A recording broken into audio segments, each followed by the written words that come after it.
To begin, the first word on the Protestant side that describes what they mean by justification is the term forensic. Forensics has to do with speech. Maybe you were involved in a forensics club at school, so you know this term.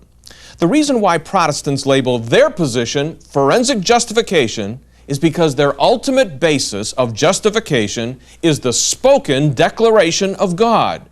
When God declares or pronounces that a sinful man is just, he is in fact just.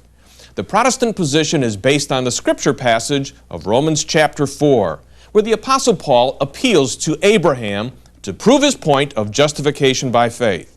Paul says that Abraham believed God when God made certain promises to him, and when Abraham believed God, as a result, God reckoned or imputed or credited to him, the same word, righteousness.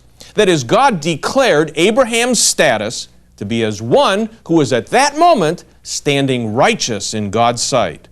So for Luther and the Protestant reformers, the basis of Abraham's justification is found in God's declaration concerning Abraham that he pardoned or justified him the moment he believed.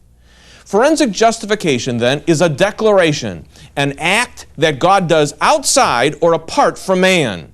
It is the judicial pronouncement of God about a sinful man that he, as a result of placing his faith in Christ, now stands before God having the status of justness. In brief, the sinful man has been officially declared pardoned by God. Now, the Roman Catholic Church considers forensic justification to be, as we can see in point number 1 on their side, a legal fiction. That is, this would involve God calling a man just when in and of himself the man is not just. This has its roots in the dispute stemming from Luther's very famous slogan, Simo justus et peccator, which means at the same time just and a sinner. What Luther meant by this was that when God sees that a man truly believes, he then declares that man justified legally in his sight. But at the same time, the pardoned sinner is still a sinner in and of himself.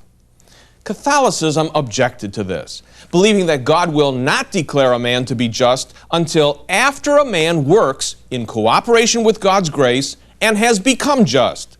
In other words, God will not call an ashtray a rose. So Catholicism believes that the Protestant concept of forensic justification involves a very serious problem in the righteousness of God. Namely, it involves God in a legal fiction of calling someone just who in and of himself is not just.